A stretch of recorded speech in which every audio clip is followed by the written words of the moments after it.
Hello, good evening. Simon Jacobson here. We'll be speaking about will the 21st century bring world peace. I try to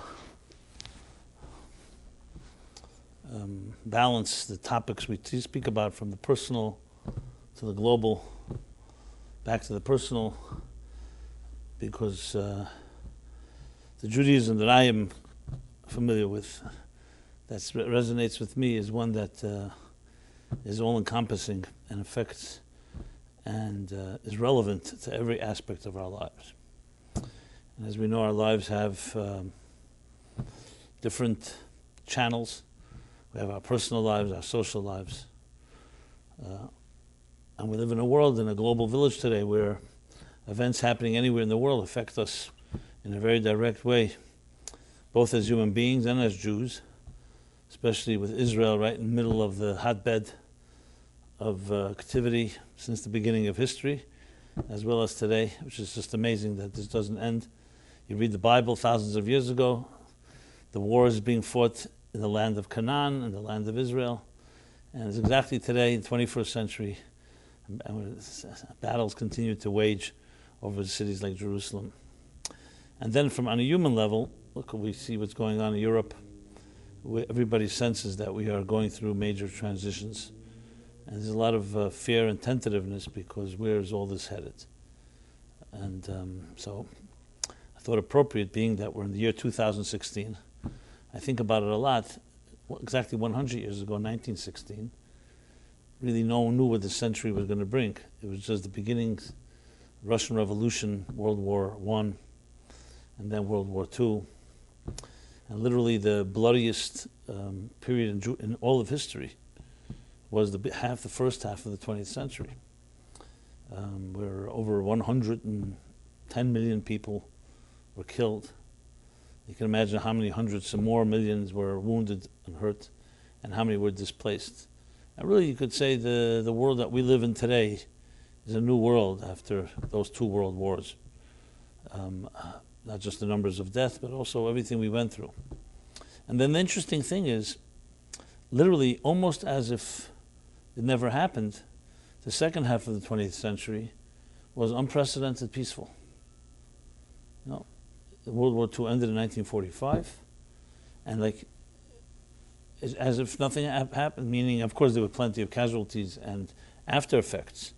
But I mean, there were no forces continuing to pester and continuing to rebel. Germany and Japan were completely destroyed and then rebuilt by the Allies, the United States. Yes, we had the Cold War and threats, but bottom line is wars, especially of any major level, did not really happen. And everybody felt that beginning the second half of the 20th century, which is where many of us were born, I mean, not the young ones here in the room, but I'm talking about people like me, the baby boomers, is that we were entering a new age of prosperity. We were humbled. Everybody was humbled. You know, when people saw what the Holocaust was about, World War II, what the Nazis had perpetrated.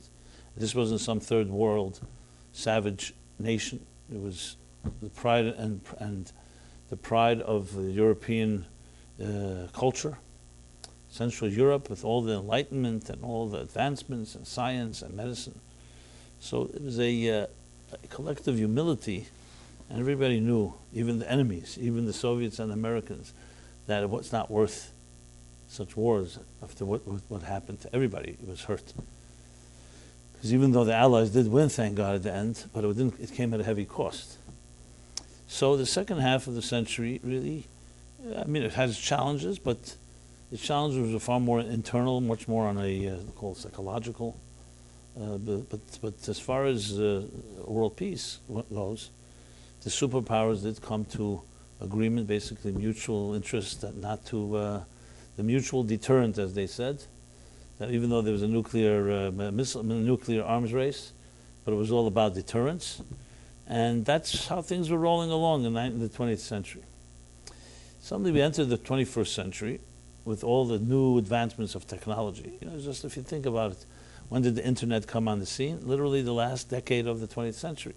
1994, 95, 96. That's when it began. And we were entering with technology was going to emancipate the human race even further. Because now technology connected us. Technology sped everything up. And indeed, that has happened. New opportunities. I'm not getting now into the social and the moral erosion of our culture. It's a whole other discussion. I'm talking on a basic level that we could be able to build because we weren't worried about war. You know, when you have to fight a war, and World War II was fought in Europe, wasn't fought in the United States. But remember, once you have to protect your own soil, you don't have the luxury and the comfort and the peace of mind to just suddenly say, okay, let's build another computer, because you're fighting for your survival. So technology, in a sense, was an outgrowth of the peace, because now a lot of technologies actually were developed during World War II. The internet, as you may know, was actually a military project in order to have a way of communicating quickly. The internet was developed by the United States government, the United States military, without anyone's knowledge. And it's only in the late 60s and the 70s, the early 70s, when the United States finally decided to give the patent and to give the technology to the universities. That's why the first extensions were edu in the websites, URLs. And then, as everything goes, it moved slowly into the public sector and the commercial sector. And by the time the mid-90s came around, as I said, it became the beginnings of what we have today as the internet, which has definitely revolutionized and changed our way of communicating, our way of getting information, our way of buying, almost every aspect of life. And it's still just the dawn of the internet age. But then suddenly, out of the blue, unexpected, especially I'm talking now for the Western world, came 9/11, which literally is at the dawnbreak of the 21st century, 9/11/2001. We're talking about 1.5 years into the new millennium. And though Muslim fundamentalism was not born that day, and it was not the first time that they attacked the World Trade Center or other Western outposts, and Israel, of course, was battling this war for already 40 years since its inception, 1948, but in a way that it was really brought to the public arena, the center stage, was when that morning, that Tuesday morning, when they blew the planes into the World Trade Center, the Pentagon, and everyone knew that a new age had begun. And that age is not over. It's not like, okay, we killed bin Laden, it's over with. We only see it accelerating. So now, out of the blue, completely unexpected, it's not part of World War II, it's not part of a resurgence of Nazi Europe or a resurgence of the axes of the Japanese imperialism. Coming from the Middle East, empowered by oil and the finance and the wealth that has, a whole new war. The war of, I'll call it what the president doesn't want to call, Muslim fundamentalism at war with the Western decadent world. Now, whatever shape and form, whether it's Hezbollah or Hamas or ISIS or the Arab, whatever it's called, the Muslim Brotherhood, I mean, the list goes on. I don't even know all the names. It doesn't really matter. And there are many variations of it. But there is that element of the jihad in a violent way, which has taken lives, real lives. And the World Trade Center still remains very much on our consciousness, even if we push it away. And I don't just mean for Americans, because it was the blatant chutzpah, because a pera adam, the sheer insanity, the sheer wild act, is like, will go down in history. You don't have things that happen like that. Suddenly, 2 planes just flying into the tallest buildings in New York and just leveling them. And we've entered a new era. That's very clear, and it's not going away that quickly. And the latest attack in Brussels, and prior to that in Paris, and these are the ones that they succeeded. How many were thwarted? How many plots and so on? And we know there's a brewing hot bed, as I said. It's a combustion chamber. The Middle East, and now it's been exported to Europe. Not as much the United States, but also here. But it's definitely, though, that continent, which is slowly becoming a Muslim continent. Now, this is, I want to make it clear, I'm not homophobic. I'm not homo-Muslim, that's not what you say. Muslim-phobic, whatever the word is. Huh? Islamophobic, that's right. That's not really at all, because frankly, Islam is an outgrowth of Judaism, and many of its principles are monotheistic, and in many ways even closer to Judaism, Christianity, and there are many noble elements, and it did take a pagan Arab world and turn them into people of faith. However, faith, like fire, has its value and has its dangers. We all need fire, we know. We all need warmth. If we didn't have warmth in this world, we would be dead. We're warm-blooded creatures. We need warmth to survive. But like all fire, if it's not harnessed and disciplined properly, it can become a raging blaze that consumes everything in its path. And religion has shown that, first to the Christian religion, absolutely. For almost 1,500 years, Christianity has terrorized the world, especially Jews. You know, whether it's the Crusades or the Inquisitions or the different battles between the Catholics and the Protestants. And everybody hated the Jews. You know, first Luther courted them, then he hated them. So we're very familiar with religious wars. And now it's Islam's turn. You know, I don't want to put it that way. It's not like we want it. But it's, again, the same idea that religion and strong, passionate faith has great pitfalls. And our great-grandfather Abraham understood this, which is why he taught his children, be very careful with faith. You absolutely should have faith. But faith must come with humility and recognizing that you're not God. And you can't play God, and you can't determine who lives, who doesn't live. And Abraham demonstrated with the fact that he prayed for infidels, actually. I find it fascinating that exactly what his grandchildren, Ishmael, they traced their roots to Abraham, what they're saying, kill the infidels, destroy them, burn them, hang them, behead them, attack them. Abraham, their grandfather, actually prayed for the wicked city of Sodom and Gomorrah, and it's documented in the Bible. It's just mind-blowing to me, because you're talking about people who follow the Bible. It's one thing people who don't care about the Bible. These are people who see these stories as sacred. So that's another parsha of its own to discuss. But we have, and we'll talk about this more shortly, we have these events that's happening today that go back all back then. And yes, the 21st century is now up in the air, where it was all seemed so rosy in the 80s and the late 70s. Even yes, there was the oil embargo and there were challenges, but there wasn't a war on the horizon. And now there's a war on the horizon. And a war, albeit, that's very different than any war we've fought till now. We're not talking about massive armies with tanks and blitzkriegs and torpedoes terrorizing the ocean, the waters of the Atlantic. Here we're talking about a slow bleeding, much far harder war to fight. Because there, the enemy is there, we're here, and who's going to win? Now the enemy could be right here, within the midst. And it's not even attacks that go necessarily for thousands, hundreds of thousands. It's the slow bleeding, it's the stabbings in Israel, it's the disruption and the upheaval of daily life. Look how it's affected our air travel. You know, we really take it for granted now. But air travel is completely disrupted. You know now you got to fly somewhere, you can add an hour to everything simply. So imagine, add all the hours, man hours, all due to the security necessary as a result of this threat. That's just one example. What about our consciousness and our consciousness? So many of us don't think about it that much, unless something happens that's close to home. But we have a situation, as they say, and the situation is not going anywhere, because not only, you know, even during World War II, so the battles won, battles lost, but slowly the Allies were making their advances. Here, can we say that we're like winning the battle? I don't even think we know what the battle is about. I think our leaders are denying there's a battle. So we're dealing with a situation where there's not even the confidence that we're marching somewhere. We're just like basically closing our eyes and praying for the best. So I'm not trying to. I'm not trying to be alarmist, and it's not my intention. I don't think that way. But I think that when you really want to understand events, and more importantly, to know how to approach it, and help turn the 21st century into a peaceful century, the best teacher is history. And if anybody knows history, it's the Jews, because we are historical people.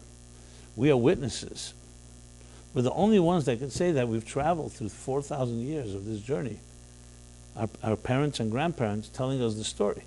I mean, one of the reasons I decided to talk about this now, because we're about to enter the month of Nisan. We're blessed at this past Shabbos, and next Shabbos, there's 2 days, and 3 days is the Rosh Chodesh Nisan, which is 2 weeks from Passover. And if the first documented episode of man's inhumanity to man, genocide, slavery, is the story of Egypt, where a nation decided to enslave another nation. First they were friends, a nation that they owed a debt to, because Joseph brought prosperity, turned the nation into an empire, into a superpower. And then, Vayakam Melech Chodesh, a new king rose, whether it was a new king or one may believe he's new, because he forgot, and decided to enslave this people. And that begins the story of Passover, 210 years of horrific persecution. And then, of course, Passover celebrates the conclusion, the exodus from Egypt. So we are a people forged and shaped by persecutions and genocides and attacks and jihads, or whatever name and shape. Excuse me.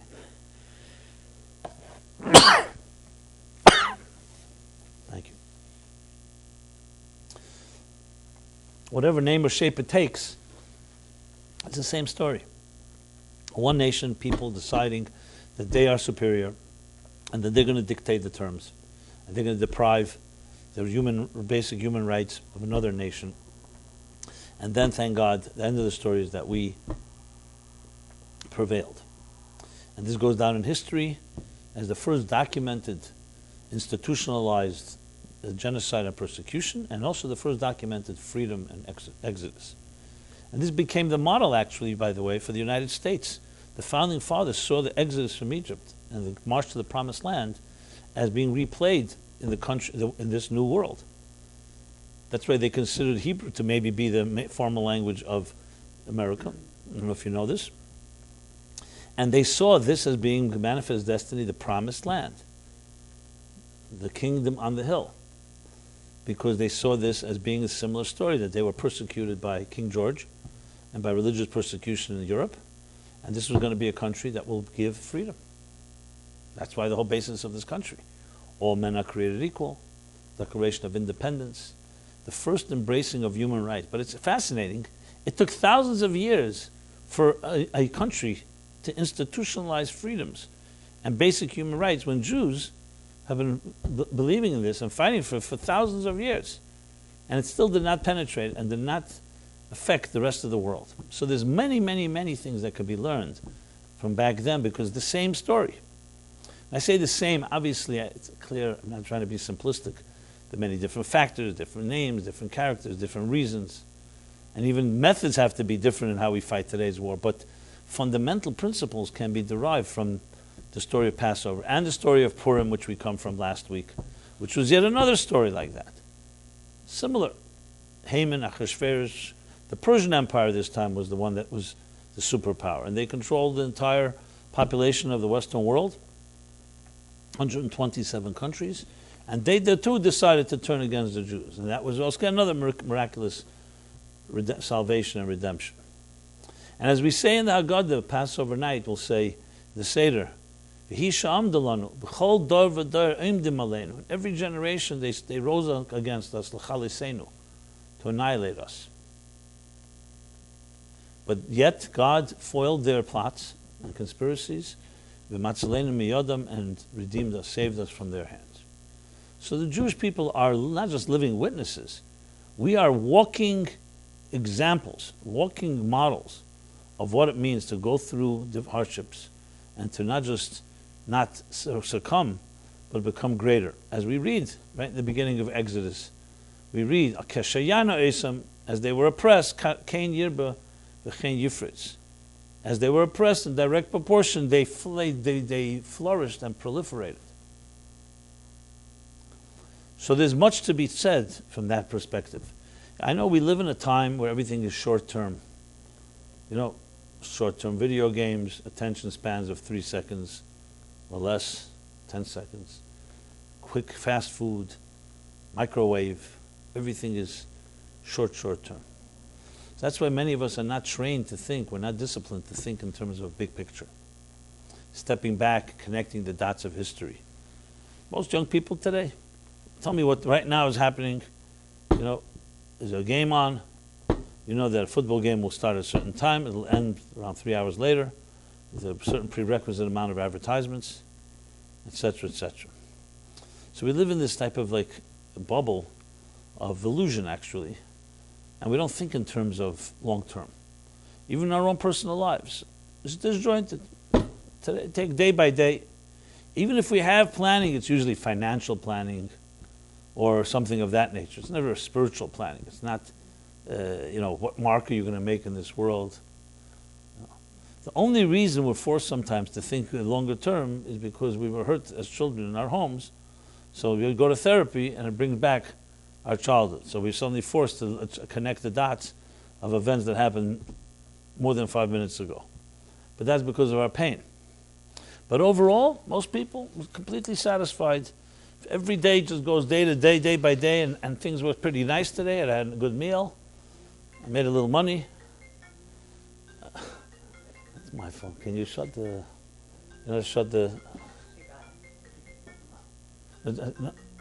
No. Yeah. But shut the sound on the... Right. Good.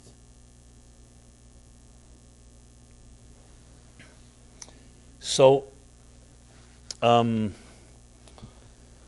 if people just had that instant gratification, give me my pleasures, my delights, a little money, a little delight, a little sexuality, a little this and that, most people would say, I have everything I need.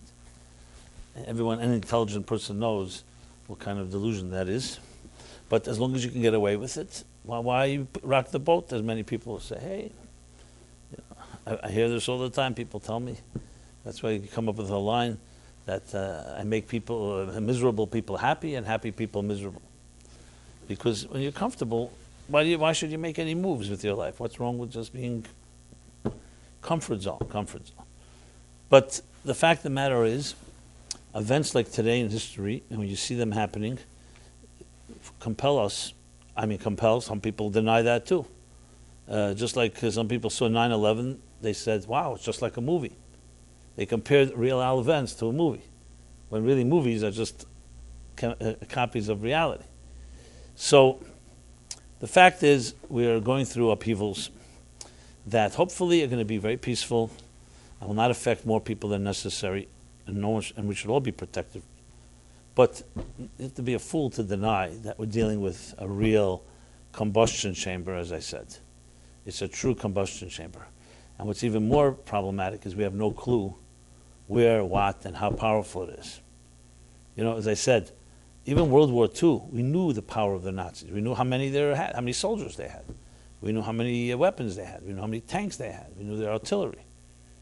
Intelligence helps you know. Here, it's complete subterfuge. It's like these, what they call terror cells. They can be anywhere. They can be right now outside on Broadway here, God forbid. And as I said, I'm not even suggesting it's a concerted effort by one planner or something. Because then find the guy and kill him. Here, the opposite. There are thousands of planners all over the place with a certain common demonic goal. So we're dealing with a situation that first requires acknowledging it. That's the hardest part. People don't want to acknowledge it. You don't want to acknowledge it. People just say, maybe it'll just go away by tomorrow. You can't really get anywhere. So that's what I'm addressing here. And I want to say that from the Jewish point of view, the ending is going to be a happy one. We will come to the Messianic age. And the promises that were fulfilled will be fulfilled. Egypt, the Jews were also skeptical whether they ever leave that God-forsaken place. But they did. So we know we have a good track record. In every given situation, as we say in the Vehishamda, we did prevail. Here we are. Even after the horrible Holocaust, which killed 1/3 of the Jewish people, and everyone thought it'd be over after a few decades after that, We're still here standing. Maybe limping, a little wounded, but we're here. So we are a tremendous resource to the world because we can say we've made it. And what exactly is the secret of making it? And what does it take to really understand what's going on today? The first thing is acknowledging reality. Reality is that there are 1.8 billion Muslims. And reality is that there are 2.5 billion Christians. And reality is just like the Christians went through 1,500 years until they came to start, even a little more than that, taming and harnessing their faith toward productive ends and creating a country like the United States. The Muslims are going through their growing pains. The good news is we don't have to wait 1,500 years. That would not be very optimistic. The good news is everything is fast today, and more importantly, we can do much about changing facts. But the first step, you cannot fight a battle without acknowledging it. It was like saying someone, God forbid, I don't have an infection in my body, when you absolutely have a raging cancer. You say, no, I don't really have it. But you have the symptoms? Yeah, they'll go away tomorrow, next day. Tell me, is that person like that is going to heal? They're denying there's a problem or minimizing it. So we do have a problem on our hands. And interestingly, as Churchill and others said, if you attack the Jews, it's inevitable that you're going to attack everybody. Hitler did not suffice for the Jews. As a matter of fact, God forbid, had he may have gotten done what he wanted to get done. Because there's something about the Jewish people, they're like the lightning rod that we call the miner's canary. In a sense, if there's an injustice, the Jews are going to be the first one that's at the brunt of it. And then the next thing, guaranteed. Look, everyone first would say, we understand that they're very be grieved over the Palestinians, over Israel, and their land, and their whatever it is. They were displaced. So why are you attacking innocent people in Brussels and Paris? So it's very clear. It's obvious. I remember 2 years ago in the Gaza war, right? Hamas. So fine. So it was Hamas fighting for their rights. And then ISIS, literally at the end of that battle that summer, ISIS began their activities in the Middle East, and I saw it was God sent. ISIS was not attacking Israel. They were attacking their fellow Muslims or Kurds or whatever it was whoever they were going after. Yazidis or whatever it was. So it was like almost a sign from heaven, not that I celebrate anybody's death, that they're dealing here with a depraved and a corrupt type of faith. But without addressing it and saying what it is, it's in the name of religion, it's a religious war, and a distorted one, very similar to what the Christians felt, that God chose us, and anyone that does not follow our path will have to be struck down by the sword. Now, if you believe that, then it justifies your holy war. You don't see it even as a war. What we call injustice, they call a mitzvah. They call a holy war. Simple as that. And now we could say we don't agree with them, and now we want to convince them that it's not, but that's exactly what they're saying. So what are we going to do? We're going to argue with them and say, no, it's not a holy war, you're wrong? That's not how the battle will be fought. The battle will be fought, as I've discussed many times, by explaining what is faith. And who can explain it better than the Jewish people? It's one of the big tragedies of our time, and I don't like to speak negatively about our own, but I want to say it because it's important to say. Israel, the Holy Land, the Promised Land, what it should be exporting, number one, is spiritual ideology. NASDAQ is very nice, the startup nation. It's very nice, the beautiful women from Israel, the foods, the technologies, and we have a lot of great things from Israel. It's a land of milk and honey, beautiful for tourism. But the number one commodity of Israel was always Kimitzian Seitzei Torah Dvar Hashem Yerushalayim, that from Zion will come out Torah, and from Jerusalem will come the Word of God. If you had a spiritual leader in Israel that was speaking with eloquence and leadership like an Abraham, you don't think the world will listen? You had a Moses getting up to speak. And that's one of the tragedies of our times, that the Jewish people themselves are not rising to the occasion of what we're capable of. and what the world always looked at us. They may have not liked us, but they respected us. Because they respect that. They all know, at the end of the day, Islam and Christianity would not exist without Judaism. And I have no doubt that that's a major component. Now, I'm not here to tell people what to do, but at the same time, I think it's important to state what I've just said. So we're dealing with a religious battles, and we are not responding in any given way. So as long as we don't, what do you think is going to happen? Of course the battles will continue. Firstly, we're not doing anything to counter it. Secondly, they will always have the upper hand because they don't believe in something. We're saying, don't kill us. But they absolutely believe that they should. The infidels, the decadent, and so on and so forth. Now, I want to say for the record, I don't believe 1.8 billion Muslims want to kill the Western world, Jews and so on. I really don't. I think many do believe that Islam should be the dominant religion, but many will believe through peaceful methods. And there are people who say, we'll take over Europe through democracy. We don't need to do it through war. We'll outnumber you at some point, and we'll be the majority. You know?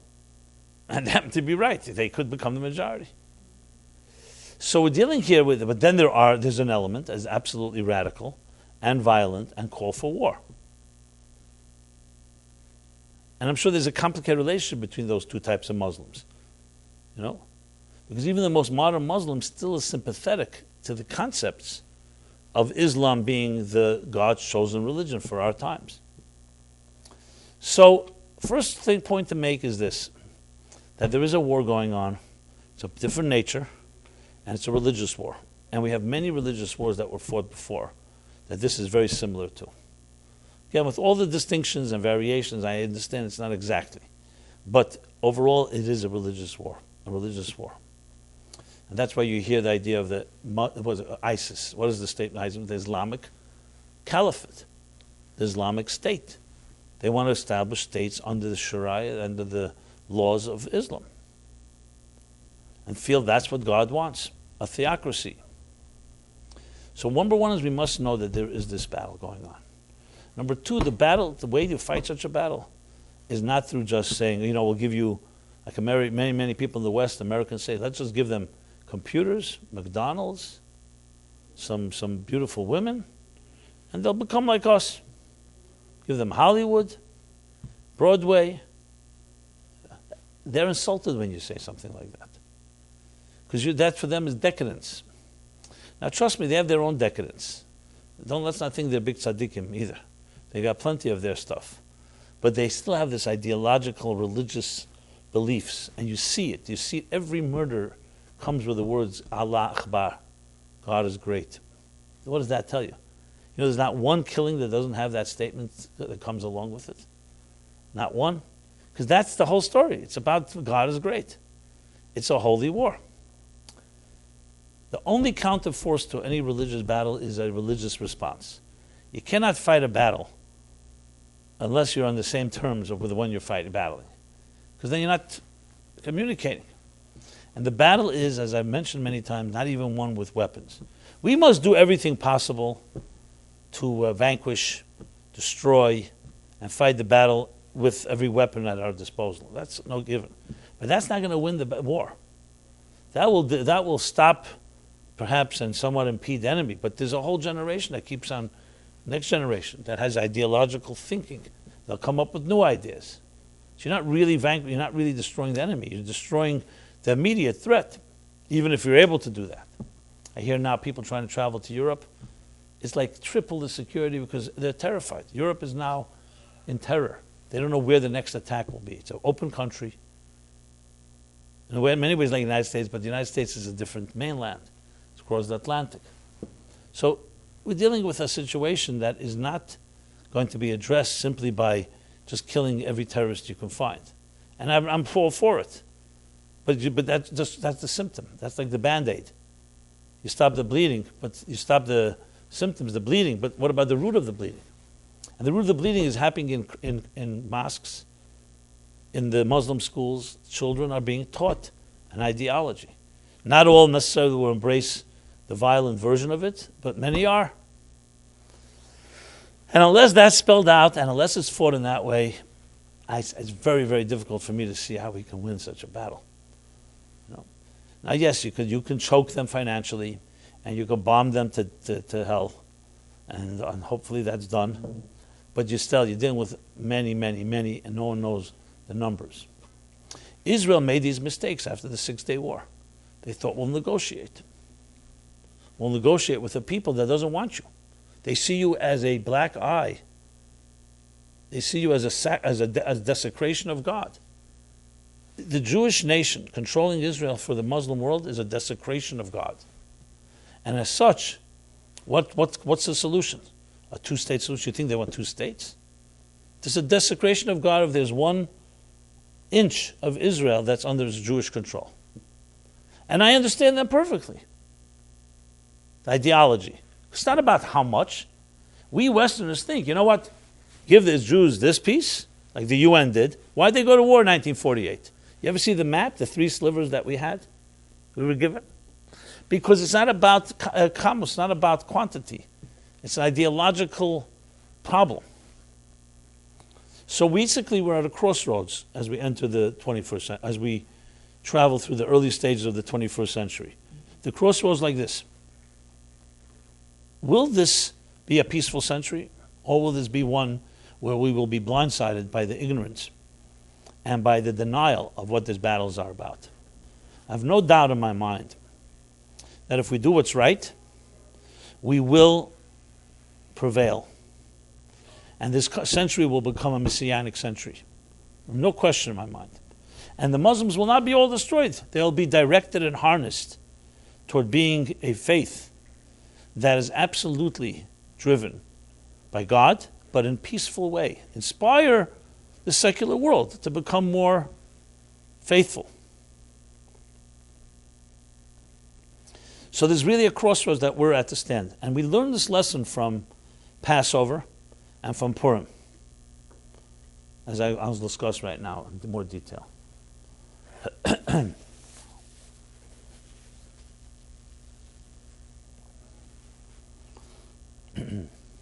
You get me a drink, you know what? I'll just get myself a drink. I know, sorry, I'm going to take a short.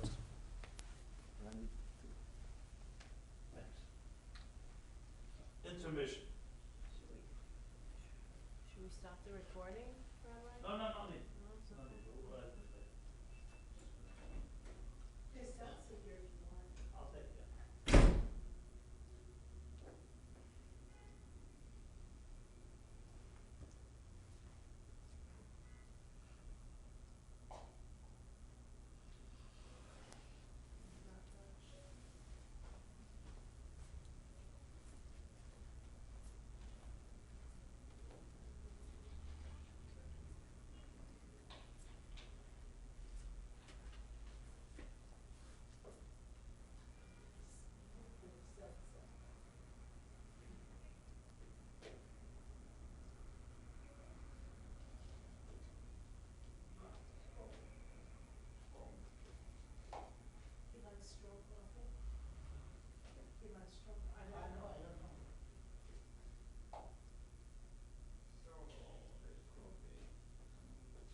like that little intermission.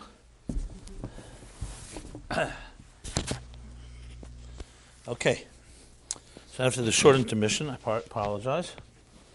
We now will continue to see tremendous lessons from the two holidays that we're right now sandwiched between Purim, which was last Thursday, and Passover, which will be exactly 3 weeks from tomorrow. From Friday, actually, Friday night. 2 weeks, I'm sorry, 2 weeks from Friday. Yeah. And it's a fascinating lesson in war and relevant to us, as you'll see in a moment. And they both happen in very different times. Passover happened earlier, see the Egyptian Empire, and Purim happened under the Persian Empire. So Passover happened approximately 3,300 years ago, and Purim happened approximately 2,500 years ago. Let's start with the Purim, because since Purim comes before Passover in the calendar, not necessarily not in history.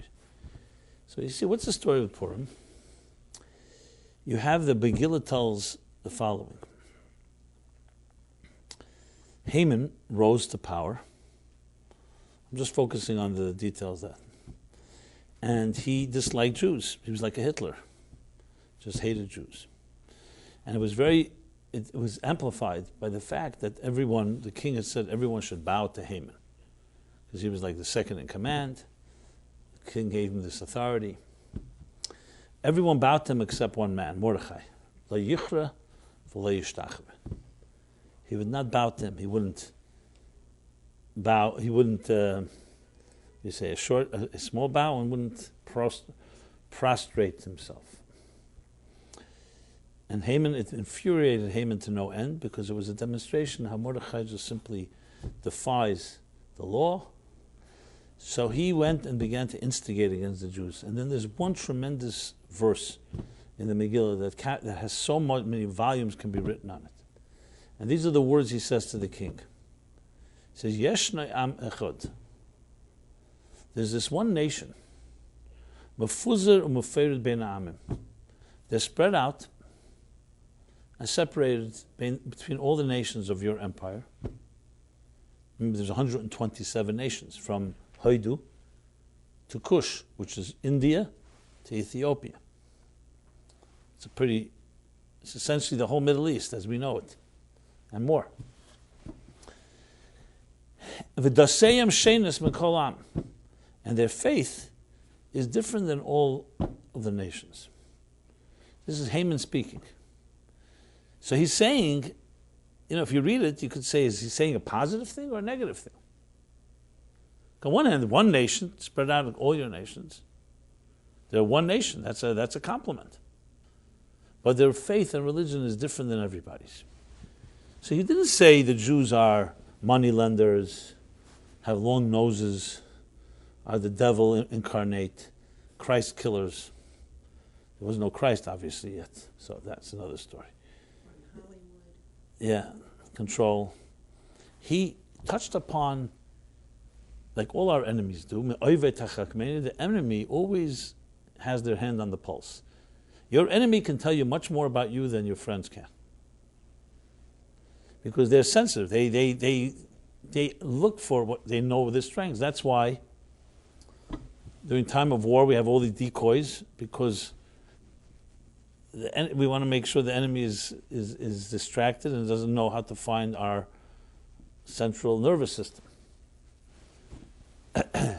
It's like bacteria, like an infection. It always knows where to go to find sustenance. So Haman said the truth. He wasn't lying. He didn't make up a false story. He was telling the king, look, they're all over. They're one nation, but they refuse to be like us. The same shenis, they're different. And that's the reason we have to eradicate them. Now, what bothered him that they're different is another discussion maybe I'll touch upon. But essentially, they were not conformists. And Mordechai would not bow to him, which, of course, doesn't just mean physically bow. It meant that it was a nation that was refusing to comply with the laws of the king. And that's why he said, so you have to eradicate. They really are ultimately mutineers, basically. If you think about it, this was always the statement made. This was the communists said that about the religious Jews. You're not loyal to the state. The Tsar, you're not loyal to Mother Russia. The Nazis, Hitler is almost like a reincarnation of Haman. He just disliked Jews, period. It wasn't because they did something. Now he said, yes, they were the ones that took advantage of the Aryan people, their money, and they raped their country, and so on and so forth. But at the end of the day, they're not like us. Chatasi ani masker, which means I will confess my sin. I read Mein Kampf, which is Hitler's manifesto. And I'll never forget his lines when he starts describing the Jew. He says, I see in Vienna this individual. This what is this exactly? He starts describing the Jew in a very disgusting way. He says, who are they? Are they one of us? Are they different than us? And how he develops his anti-Semitism. Almost word for word Haman's words. They're among us, but they're not us. But Haman added the Am Echad, they're one nation. Because he also, with those words, was telling us today, what is our strength? The strength is we're one nation with one faith. And we don't answer to other human beings, we answer to God. And that's what he did not like, because he felt he was God. So, what happens with Purim? He instigates, he gets Achashverosh to decree that on a certain day, he throws lots. Purim is the word lots, Purim, a girdle. And a certain day, all the Jews will be killed. The Purim. Zayin Oder is when he sees that's the day when Moses passed away. He didn't realize Moses also was born then. And miraculously, it all turns around. V'napachu. Esther, who's the queen of Achashverosh, without going into the details, but it's all turned around. But what causes it to be turned around? It's not that the king is convinced that Haman is wrong. What happens is that Esther begins to pray, Mordechai begins to fast and pray, Mordechai, Esther, and Mordechai. They bring the children together, they study. Is their spiritual strengths. They didn't have any power to resist a king's decree. But it was their spiritual connection. They did exactly what Haman said. They became an Am Echad. They united in their faith that's different than all the nations. And in that unity, they ultimately prevailed, that God helped Esther convince the king that Haman is the enemy, and everything turned around, and Haman was hung instead of Mordechai. And the Jewish people conquered and fought the battle, and they won over their enemies. So what you see here, yeah, why not? Yeah, thank you. What you see here is that when there's a war, and here wasn't even a religious war. I mean, you could argue Haman was a religious war, maybe not, maybe. But what was the solution? The solution wasn't simply bearing arms. It was a spiritual battle. Because the strength of the people, the Jewish people, is not their weapons and not their numbers. It's their spirit. It says, Loi b'chayil v'loi b'koyach. Our power is not in our armies and our force. It's ki'im beruach. It's our spirit. Now you think this just means spiritual? Not really true. You look at wars fought. You read The Art of War by Sun Tzu. And wars fought, if there's no morale, if you don't have the spirit, you could have all the weapons in the world and you can lose the war. Look at Vietnam.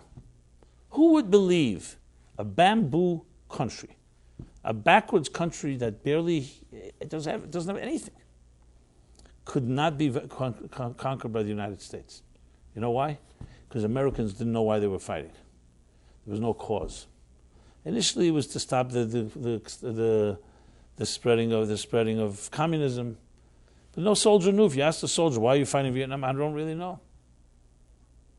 How could you fight a war without spirit, without cause, without purpose? The Vietnamese, it was their country, their baby. So the spirit is a critical component.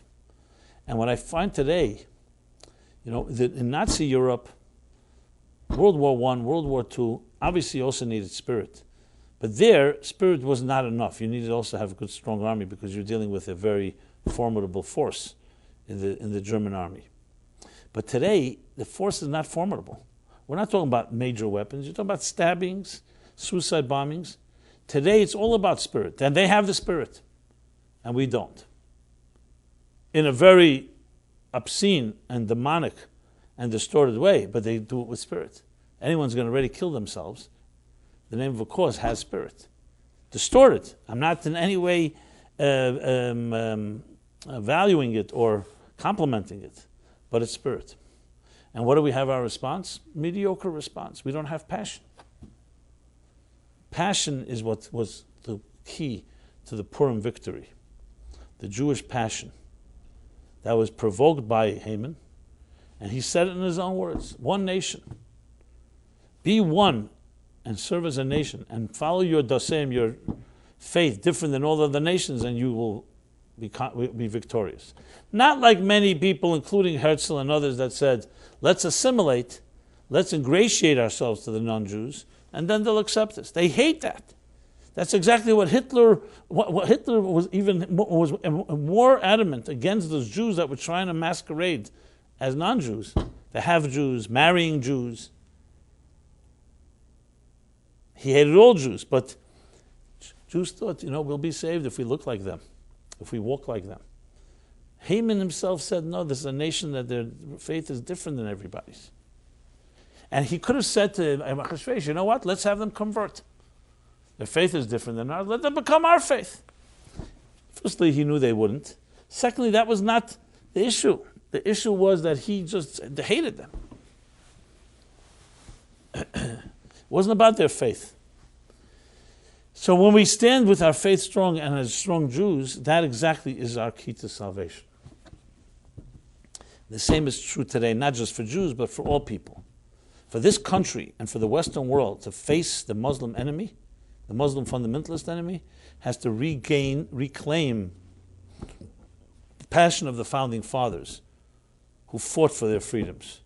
And until we don't have that fire, unfortunately, we will be vulnerable, very vulnerable. Number 2, story of Passover. Very same story. The Egyptians outnumbered the Jews. They enslaved them, like the Bible tells us in Exodus. And we will read this on the Haggadah Passover night twice during the Seder. And what happened? It's very interesting what happened here. The Jews, the enslavement became harsher and harsher. First it was just work for us.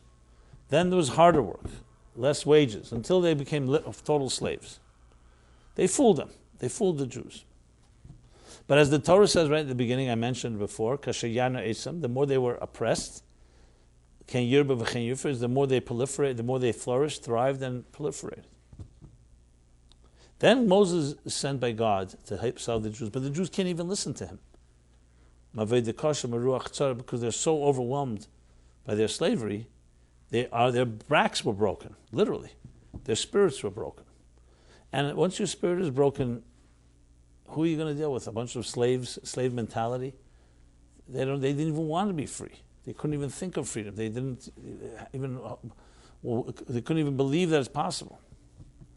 And yet Moses was told again and again, you keep at it. Now the interesting few details that really tell you the story. What happened? So what changed? Obviously it says that God finally heard the cry of the people, of the oppressed people, and finally had compassion and decided to redeem them. But there was more than that. When Pharaoh heard from his stargazers, they predicted and prophesied that a man would rise who would free the Jewish people, who would defy Pharaoh and free the Jewish people. Now Pharaoh, who was a believer in dreams and sorcery and all of that, and himself was a great sorcerer, when he heard that, his advisor and him came up with a great idea. Great, quote unquote. Hovav and Yitzchak came up with an idea.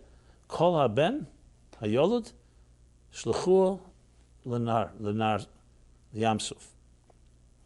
every child, male child that will be born, throw them into the river Nile.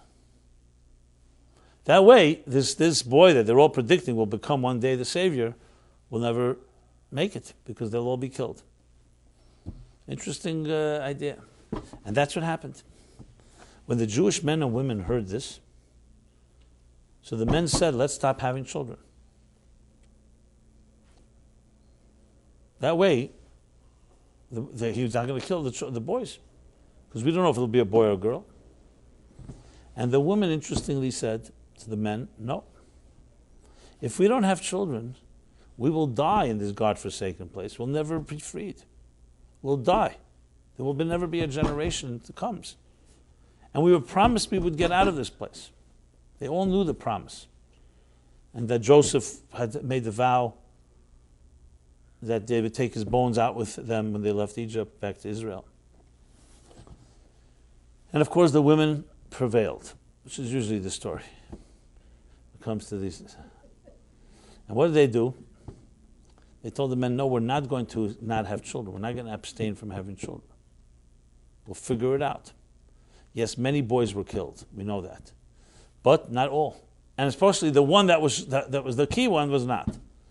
What did the women do? The Talmud tells us that when they came to term, they went out into the fields and gave birth so the Egyptians shouldn't know. Yocheved, of course, the mother of Moses, took her little baby, put him in a waterproof basket on the edge of the river Nile, and sent Miriam to watch over him. And the story continues where one day the daughter of Pharaoh was bathing there, and she heard a baby cry, etc., stretched out, reached the baby, took him home with him. And he grew up in Pharaoh under his nose, the person who would defy him. So the river Nile that Pharaoh had decreed all the boys should be thrown into, yes, a boy was thrown into it, but he was thrown in with a basket. And that river Nile saved him. Which, by the way, is why later Moses did not strike the river Nile, because it saved his life. So he didn't turn it into blood. Or the frogs, because he was respect out of, interesting, the sensitivity. That since the river saved his life, he didn't want to strike it and turn it into blood. So his brother Aaron did it. Okay. So a lesson in Menschlichkeit in general.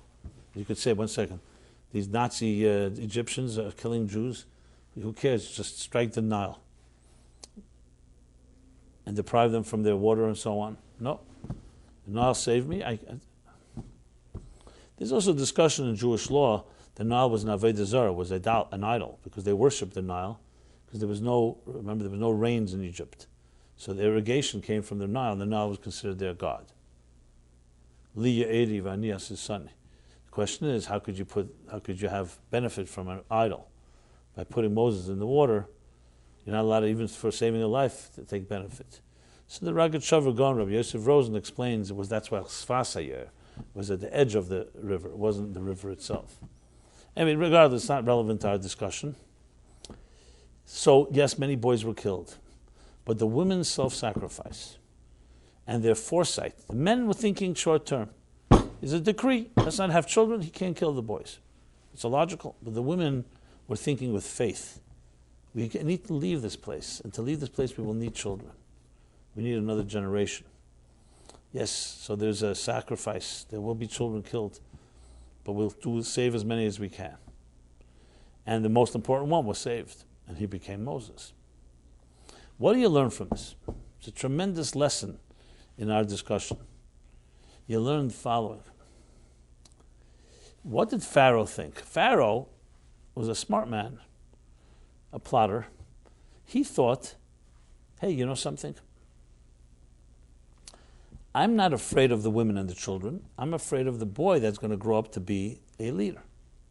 The women, I don't care, the girls, they can live, because the girls are going to bear arms, we can subdue them. Who can be our enemy? A man will rise, a soldier, and lead the Jews out of Egypt. So Pharaoh thought on his own terms that the power of the Jews is like my power. Sheer brute strength. We have an army, and he's going to build an army. So let me kill those the boys, and that way this man will never grow up. will never emerge. His big mistake was, thank God, the mistake of all anti-Semites, that Jewish strength is not built on brute strength. Jewish strength is built on ruach, as I said, on spirit. He could not imagine the faith of the Jewish women, who didn't come with weapons. They simply said to their husbands, we need to have children because this is the promise, because that's what we believe in, the promise. So how could you fight a war with something? First of all, Pharaoh could not fight a war with something he didn't understand. You can't fight a war against something you don't... He didn't have faith, so he couldn't understand faith. And secondly, you can't beat faith. What weapon destroys faith? A weapon can destroy a weapon. A strong man is a challenge to another strong man. But faith is an invisible strength. Vihi sha'amdalan, or the Vihi that we say. And she stood up for us. What's the she? Some say it's the woman, the promise, the faith, the neshama. So this was something Pharaoh could not imagine, because this is, a weapon you can defend against. How could you defend against faith? So it was the passionate faith of the women, b'schus nashim tzedkanius, in the merit of the righteous women of that generation, the Jews were redeemed from Egypt. That's what the Talmud says. So what do we learn from this? That the real battles are always fought in spirit. If you don't believe in your cause, you could have the best weapons in the world. But you tell me, would you rather have an army of 100 passionate, driven, focused soldiers, or 1,000 soldiers with all the weapons in the world but are mediocre and are complacent and don't want to wake up 6 o'clock in the morning and want to press the snooze button? Which ones would you choose? It's not even a question. Now, obviously, numbers can have a significance, but it's not numbers that count. It comes down to that spirit. So here we have the situation today, and we're told also in the merit of the Jewish women of our generation, which is like a reincarnation of that generation, we too will be redeemed, which means that faith is going to be the key weapon of the 21st century. Now again, let me make it clear. We have to lock our windows. We have to bear arms. We're dealing with people who have guns and bombs and, God forbid, all kinds of other terror weapons. I'm not suggesting a Gandhi-like approach will just sit and pray and become more spiritual. That's not enough. If you have to go to battle, you go to battle. Like Jacob did. He prayed. He had prepared a bribe to appease Esau, and he prepared for war. He needed only the first two. But weapons without faith and without passion, without belief, are not going to win the war of our times. So here you have lessons from both from Purim and Passover. And if you go through all the other times that all the other generations of the potential annihilation, it was faith. Look, there's a single man called Viktor Frankl who was in the concentration camps, secular Jew, who created a whole psychology called logotherapy, man in search of meaning, all based on the faith that he saw by the faithful people in the concentration camp, who suffered just like he and everyone else did, but they had one additional asset. They believed in something greater. And despite how difficult it is, that gives you the edge. That can never be destroyed. So you can kill someone's body, but you can't kill their soul. You can take their life, but you can't take their spirit. And you can take them, but then their children will come. That's why we have a renaissance of Jewish life today. Because as much as our back and our spine and our hearts and souls were broken in the Holocaust, come on. Even today when you read about it, it makes your blood boil, what they did to us. The dehumanization, the sheer cruelty, besides all the death of innocent people like in that fashion in mass, which means all of us right here sitting here, had we been born 70 years ago, 80 years ago, 90 years ago, where do you think we'd be today? I mean, there may have been a miracle, but the numbers, it's just a matter we're lucky we're born a few decades later. Different part of the world, perhaps. So even today makes your blood boil. And yet the Jews came and they rebuilt their lives. No one can understand. The Klausenberger Rebbe lost a wife and 11 children in the gas chambers. How could a man, how could any human being continue to live after that? And sometimes you don't even have a tombstone to visit. Like, that's it. But his memories don't go away. No one forgets their wife and children. There's no such thing. It's not like you go into denial, oh, everything is cool. It's because there's something stronger than the pain, and that's the faith. We may never know it, and we should never know it, because we've not been challenged like this. I remember in this class a number of years ago, many years ago, we were on 81st Street, it was, the Boyaner Kloy Shtibel, 81st Upper West Side, 81st and West End. Were you over there, you were there, Danielle, there? Yeah. Anyway, I remember, because there was no internet then, so no one had the comfort zone watching this, so everyone had to come.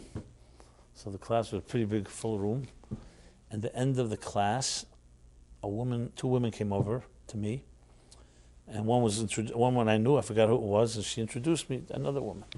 She had a very beautiful face I saw from a distance, and she got closer. I saw the face was what can I say, was worked on, lack of a better word. I'll explain in a moment. And this woman tells me that she's an American-born girl. Young woman went to study in yeshiva in Jerusalem. I don't know if you remember the first Intifada, those suicide attacks in cafes. Mm-hmm. There was one very big one Friday in Ben Yehuda in Jerusalem, where someone had put a suitcase with a bomb by one of the tables. It blew up, and like 30 casualties. It was not the Sbarro pizza one, it was before that even. It was one of the first suicide bombings. You know, that was that period, Leah Lane, no one should ever talk about it, but the buses that they used to blow up, remember that period? It was in the early 2000s maybe? Late 90s? I don't remember exactly. Anyway, she was sitting there with her friend, waiting for a friend, near, what cafe is there, that famous cafe there, it'll come to me. In the Ben Yehuda in Jerusalem. Huh? Maybe Ramon, yeah. Cafe Ramon. And she was sitting, it blew up. So she survived, but she lost, said, my face, my hearing, my taste. And I was in the hospital lying for months in agony, bathing in fluids and all that. She said, and listen to this. She said, my parents didn't know I was in Israel because they were secular and I didn't want to tell them, they wouldn't agree. So I told them I'm traveling to Europe, or wherever, Asia. They saw me covered in blood on CNN. That's how they knew I'm here. They came, of course, flying. She said, so why would God do this to me? I was lying in the hospital bed and saying, why would God do this to me? Take my life. You took my face. You took my spirit, everything. Like she was in shreds. Why am I still alive? And her anger was, she says, and I came here to Jerusalem, to Israel, to study Torah. This is what happens. For months like this, she was agonizing. Besides the physical pain, her psychological, emotional. Anyway, these are her words. I'll tell you exactly what she said next. She said, then one morning I woke up. And I don't know where it came from, but I had a surge of strength. And these were her words. I'll never forget what she said. She said, a surge of faith, of deep-rooted faith from the deepest part of my kishkis and my guts. And this is what she said. She said, you don't appreciate faith until you have nothing but faith. Because I had nothing left. So it was only faith that kept me going. You don't appreciate faith until you have nothing but faith. And I remember thinking about it. I remember I heard that, I was like stunned because thank God none of us have been in a place like that. We have nothing but faith. That means everything in your life, all your blessings, all your gifts are stripped away from you. So no one should ever be in a place like that. But that's what she said. So it had such a credibility coming from the depths of her heart that you couldn't deny, And I don't remember where she went. I just remember I was like stunned by what she said. I thanked her. And that's what happened with the Holocaust people, survivors. They had nothing but faith. Takes on one form, another form, and rebuilt families. That's what the Kloisenberger Rebbe had. And I'm sure he cried till the last day of his life. I don't think he ever had a happy moment. I mean, he had happiness, I assume, built another family. Happiness because he survived. God gave him blessings to help others. But you know what I mean. You don't stop crying ever what you lost. But he did not let the crying destroy him. Took all the sadness, the tears, turned it into faith, productive life, shaping, helping. And he was a tremendous source of strength to so many. You hear stories, especially after all the children and the survivors from the camps, when they got together the first Rosh Hashanah Yom Kippur. Here's not the place, but I've heard from people that were there. You can imagine, first Rosh Hashanah Yom Kippur. Little babies, boys, girls, men, children, women, widows. You know, no one had a family left. They all came together Rosh Hashanah Yom Kippur in the DP camps in Germany, and the Kleisenberger Rebbe was one of the strengths there. They came to, everyone was like holding on to him for a blessing. What do we do now? I mean, it's hard for us to imagine. For us, Rosh Hashanah Yom Kippur is, in the luxury of our synagogues. These are people that literally just came out of hell. But what you learn from it is the unbelievable strength. And I go back to the real war that's fought. So we have no excuse. It's actually a damn disgrace if we can't muster up enough strength. If people went through that, so I know we could argue, one second, if you go through that, you suddenly have deeper strengths. And we're just a bunch of spoiled brats. Fine. But let's be honest. It's a disgrace if we were standing in front of people who went through that and rebuilt their lives, and we can't figure out how to develop passion with all our blessings, without any of such pain and hurt. It's embarrassing. I would be embarrassed standing before a Holocaust survivor. So we have to figure out how to direct our energies toward a passion that's not being driven necessarily by such pain. And that lies at the heart of what we're at right now. It's the only force, in my opinion, my humble opinion, that is a counter to what's happening in the world of the Muslim fundamentalists. I know it may sound strange, like, why passion? But it's not, because that's what their power is, passion. They're passionately crazy and ready to kill themselves and kill others. You can't beat that without passion. And that passion has to turn into forcing them to amend their ways and amend their education. There's not going to be a war simply. Absolutely, I go back again, Europe and Israel, everyone should definitely develop every security measure and defense mechanism. But if that's protecting you from bullets, from bombs, from knives, that's a helmet. That's not you're not fighting the war. The war is in a very different place. It's ideological, it's spiritual. So, will the 21st century be a peaceful one? I have absolutely no doubt it will be.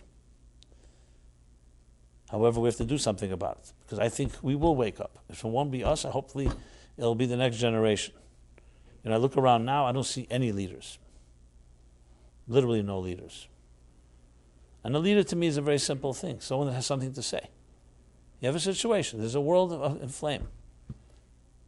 I know we have many blessings. We have a Dow Jones Industrials, and we have stock exchanges, and we have our toys and our gadgets and our football games and our basketball seasons, and baseball is right around the corner. I got it. We have a lot of important things coming. But a leader is somebody who says something, You have something to say. Innocent people are killed in Brussels. It doesn't matter to me, to whom, wherever. Does anybody have anything to say?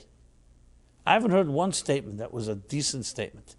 The most you hear, some of the candidates are trying to ride on it and say, okay, we got to take new aggressive military measures. Okay, we'll bomb Syria, whatever it is. Fine, if it helps, great. Forget about visionaries. But I think, and I personally feel, I've been blessed with clarity, and it comes from my teacher, the Rebbe, and things I've learned, and also a student of history. We've been here before. As I said, the story of Purim, the story of Passover, these are stories that are very similar, just in different characters, different forms. But at the end of the day, the win and the victory versus the loss was all built around similar concepts. And going back to Abraham, and I've talked about this many times since 9/11, Abraham and the fights in his home. Yishmael, the ancestor of the Muslim Arab Muslim world. Esav, the father and ancestor of the Christian Western Roman world. And of course the Jews, sons of Isaac, children of Isaac and Jacob. So these battles have been waged, and there are religious battles, there are fights over God, what God means in this world, and who will dominate. The Enlightenment would like us to believe, of the 18th, 19th century, and this is a lot what dominates the academic circles in the United States and many universities, is that religion is over with. And it's a few people who are still holding on to it. Well, I think events in the last years have disproven that pretty strongly. Religion is quite live and kicking. As a matter of fact, it's kicking too much. And it's too distorted. But to say that religion is dead, please. 1.8 million Muslims, I say, billion Muslims. And many of them are wreaking havoc. And they're changing the world. But there's still that dominance of that liberal type of thinking. You know what? They'll all die out. We just got to, as I said before, give them McDonald's, give them IBMs or whatever, Apples, give them some other few delights, turn them on to Western entertainment, and they'll become as corrupt as we. You know. Well, I look at it like a wake-up call. They're waking us up to become passionate in a healthy way. So their unhealthy passion is waking us up to become passionate in a healthy way. And so therefore I speak out, because I don't know what impact it will have, but I am a big believer you speak. You never know who hears it. We all have to speak out. Slowly it has a ripple effect. And that ripple effect is knowledge and awareness. And the more of us that know this and perpetuate this, that's how this battle will ultimately be shaped. And we have a big vacuum, which is bad news and good news. The bad news is a vacuum. There's no one around to lead. But the good news is, since there's no one to lead, you could say the right things and maybe it'll catch, because there's no competition. There's no alternative. Nobody's offering any real alternative long-term plan. Have you heard recently a long-term plan what to do with the Middle East? They can't even figure out a short-term plan. And no one even knows what's coming. First it was an Arab spring that turned into an Arab winter. Now it's an Arab blizzard, or whatever you want to call it, etc., etc. And then every country is under its own. You have Libya, and they have Egypt, and you have Syria, and Lebanon, and Iraq, and Iran, Saudi Arabia. Every country is in a volatile state. And they're sitting on to be a lot of money as well. So throw oil into the picture, so you got yourself. So as we stand between Purim and Passover, I say to you, we should feel strong and confident. We can prevail. And even though we are small, 14 million Jews compared to 7 billion people, but these 14 million Jews, a few even less than that, changed the world. We brought the Bible to the world. We brought freedoms to the world. We brought the basic principles of human rights that prevail today, dominate today. So I have no doubt that we have now a role to speak. And I wish that leader rises in Israel pretty quickly, because we sure need it. So as we stand between Passover and Purim and Passover, I should say, God should bless us. It says, B'chedesh Nisan Nigalu, in the month of Nisan we were redeemed, and in the month of Nisan we will be redeemed. The Exodus from Egypt is a prototype, is a type of advent of what is coming. So the lessons we learn from there we derive from there are applied to our lives today, and can help us understand where we're headed and what we can do. What we can do is we must have clarity. You must understand this and be able to articulate it to people, because people simply have no clue. And secondly, we have to act on it. And acting is you become passionate in your life. It may be a microcosm, it's one person, but we are big believers that one thing, one microcosm can tip the scale. And the more of us that speak this way, the more you never know who's going to hear it. And maybe we'll be a person in a high office and we'll suddenly say, hey, this sounds right. So we should all be blessed. Firstly, God should protect everyone, every innocent person. It's Jewish people in Israel especially, in the land that is special providence. The eyes of God watch this land. but innocent people everywhere, including Europe, including the United States, including anywhere in the world. And for us, it's a tragedy. If a Muslim dies, no one deserves to die. But at the same time, we have to face the realities and do what we have to do. So I hope I did some justice to this idea of the 21st century, where it's headed, and that this year, to 2016, as opposed to 1916, should not lead, God forbid, to anything close to what came after 1916. That we should be able to jump from 2016 to what things were like in 1945 and 46 and 1950 and so on. And we should be able to take the prosperity and the technology we were blessed with and use it also for what it should be used. Not just to have fun and entertainment and short-term distractions, but to use it as a tool to fill the world with divine knowledge as the waters cover the sea. And with that, I bid everybody good night. Next week, there will not be a live class because I'll be going to Israel, actually, for Velvel Farkash's wedding, son's wedding. He's a colleague and friend of mine, and employee as well.